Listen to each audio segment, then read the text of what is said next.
Thank you. I don't think that we have spoken about the Israeli Hamas conflagration because I don't think it had happened when last we spoke. So I would love to get, and I know the audience would love to hear your views on this. What are the consequences, in your view, of a full-scale Israeli ground invasion of the Gaza Strip? Well, I think, first of all, it'll be disastrous for Israel if that were to happen. I think uh, they're not going to be successful. There's no way that they can eliminate Hamas. And in the process, the Israelis will suffer huge numbers of casualties, and their position in terms of world opinion will diminish significantly. It's already diminishing at a rapid pace, but it will even get worse. And then there's the whole possibility of escalation. Hezbollah may come in, Iran may come in. Nobody knows for sure, what is going to happen in terms of horizontal escalation in this case. So it's all bad news for the Israelis, and it's also bad news for the Americans, because most people understand that what provoked this was the way the Palestinians, especially the Palestinians in Gaza, have been treated for a long, long time. And then when you talk about the Israeli response, the Israelis like to say that they have a right to defend themselves. Nobody disputes that, but the question is, how do you defend yourselves? And the fact is, the Israelis are killing huge numbers of Palestinians, bombing the place relentlessly, and in the process doing much to wreck their reputation. So this is really what's going on here. And also, it looked like Netanyahu could get away without really dealing with the Palestinian problem. But then it blew up in everybody's face on October 7th, and we are really in deep trouble now, both us and the Israelis.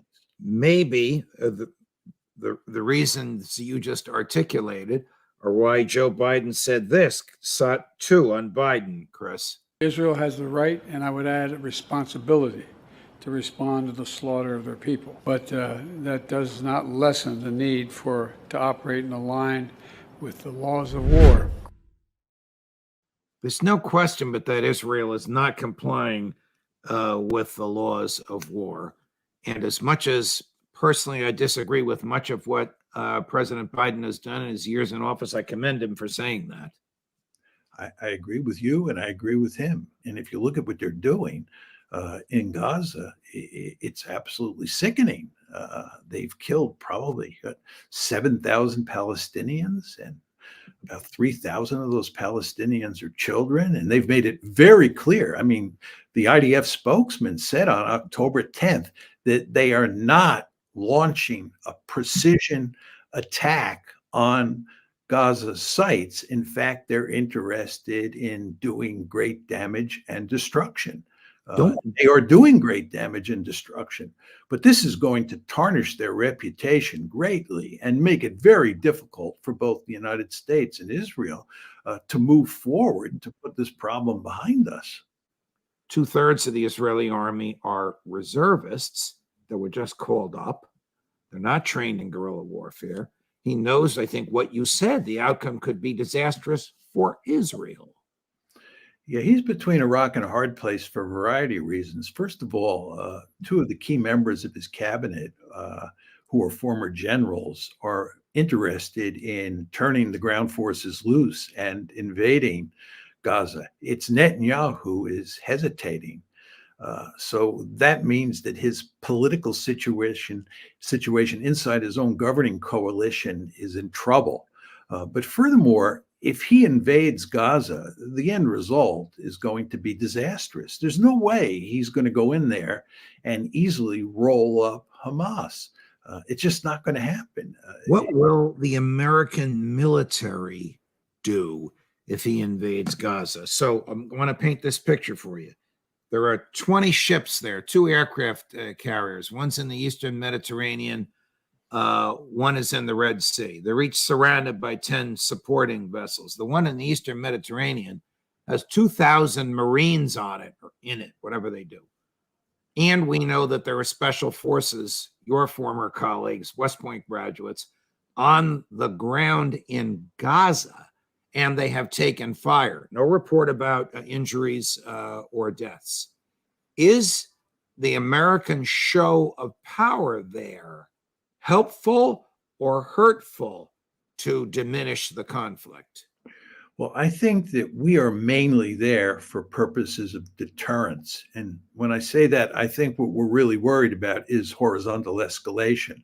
In other words, we're worried about Hezbollah coming in, Iran coming in, these various militias that are attacking us or attacking American forces in Syria and Iraq, unleashing barrages. That's what we're worried about. And we want to have massive firepower there and troops there to discourage horizontal escalation. I think in terms of actually participating in any meaningful way in an invasion of Gaza, that's not going to happen. I think that President Biden would be crazy to do that. And I think that he'll let the Israelis handle that one, because it'll be really messy. And putting American forces in is not going to help the situation. It's not like we have the magic formula that American forces are more efficient than Israeli forces. The mainstream Israeli forces, train for this sort of operation, not the reservists, but the mainstream forces.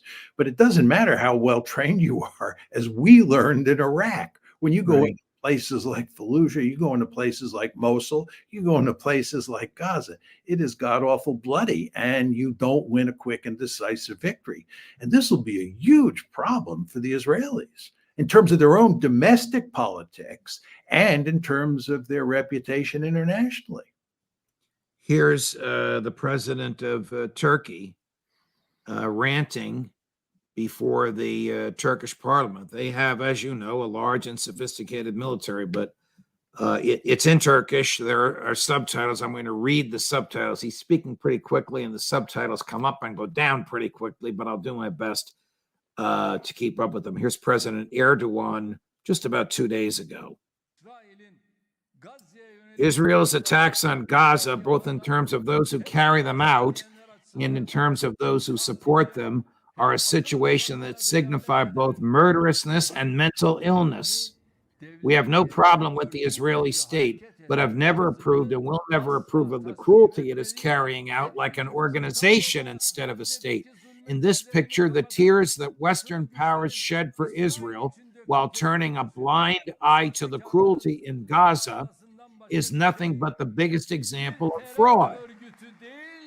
Hamas is not a terrorist organization, but a liberation group, a group of mujahideen that is fighting to protect its soil and its citizens.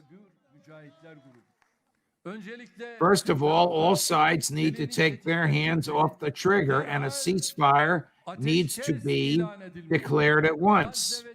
Both Israel's attacks on Gaza and other areas need to stop, as well as the missiles fired on Israeli soil. Direct or indirect talks for the release of hostages need to begin, and this issue needs to reach a conclusion rapidly.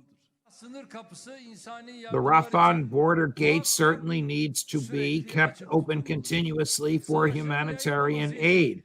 For the war not to spread, all actors need to be responsible, and forces outside the region need to stop carrying fuel to the fire under the guise of solidarity with Israel. I call on all other nations that have wisdom and a conscience to put pressure on Netanyahu's government for the Israeli state to return to common sense. I would like to remind of the need to not continue these developments with an understanding of the cross against the crescent. What do you make of that? How do you unpack that, Professor Mearsheimer? Well, I think that his rhetoric is a little hot, and he is, I think, a bit too animated in his delivery. But I think that his view is a view that's widely spread, that's widely adopted outside of the United States, Britain, and Israel. I mean, he makes a lot of arguments that I think make sense, and people in the Arab and Islamic world, in the global South more generally, and in Russia and China accept completely. He's interested in stopping the violence right away.